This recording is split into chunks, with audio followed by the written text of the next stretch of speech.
Live from the CS Broadcast Center in Los Angeles, this is CBS2 News at 5 p.m. Police are prepared to hear from more victims as word spreads of an arrest on the Cal State Northridge campus. A star athlete has been accused of multiple sexual assaults, and police say there could be more. CBS 2's Lori Perez joins us live from the campus with the latest. Lori. Suzanne and Peter, police have been pretty clear they believe there could be more victims both here on the CSUN campus and beyond. So today we spoke with an expert about the options if you do plan to come forward, whether you want to go to police or not. When I saw the post on Twitter, I was like, no way, like that's so close to like home. With just over 2 weeks until school starts, Cal State Northridge students are learning 19-year-old Davis Moreno Jaime will not be joining them. Highlighted last year on the Matadors soccer webpage, now his featured picture is a mugshot. Police arrested the former athlete Friday on multiple sexual assault charges, and some students are wondering how many of their classmates might have been hurt. It just like really scared me. I even sent him the post. I was like, do you know who this guy is? The one thing that we don't want to do is try and sweep these issues under the rug because they are major issues and they are happening. Police say multiple people have accused Moreno Jaime of assaults that happened between April 2017 and July 2018 and allegedly took place both on and off campus. They're urging other victims to come forward even if they don't want to be part of the criminal case. That's a point Kim Roth hopes gets through. Her group offers on-campus mental health and social services and a 24/7 crisis hotline. If you choose not to report, you can still get help. You can still get counseling services, or you can talk to their 24-hour hotline, and there's always someone on that end that will listen to you. Now, if you decide you do want to make a police report, she says they can arrange for a counselor to go with you and go through that process, which will likely start with a police interview. We are live in Northridge. I'm Lori Perez, CBS 2 News.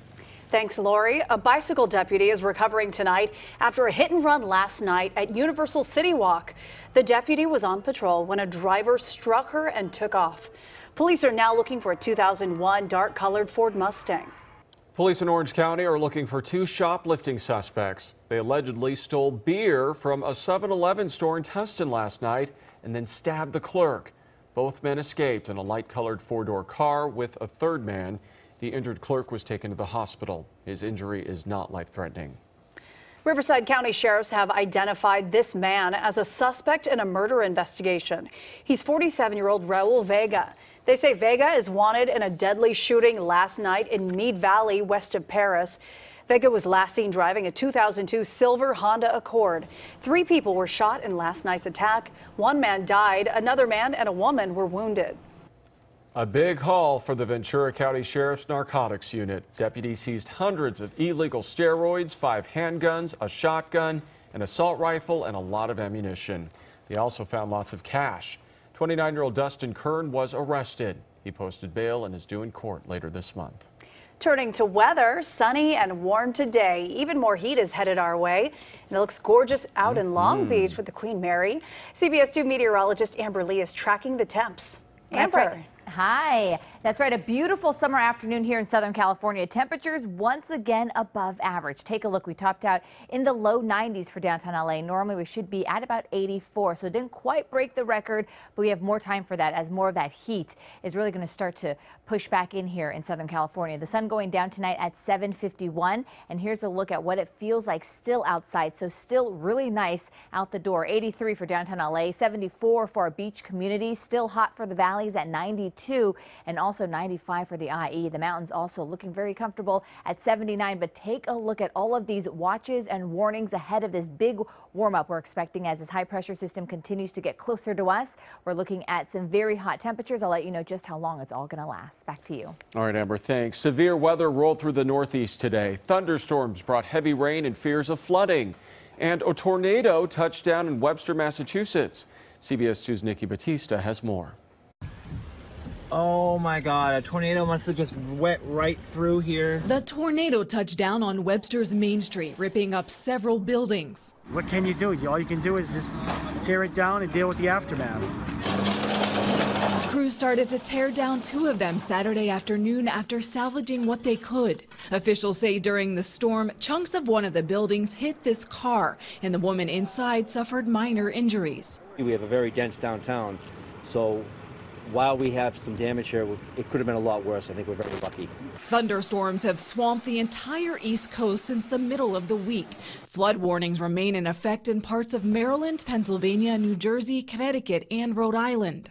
This is all because of the jet stream. The last 2 weeks, we've had this warm, humid pattern that set up almost Florida-like along the East Coast, and that meant for flood threats almost daily. In New Hampshire, a funnel cloud was spotted and lightning struck the roof of the Hopkinton Town Library, sparking a fire that damaged thousands of books.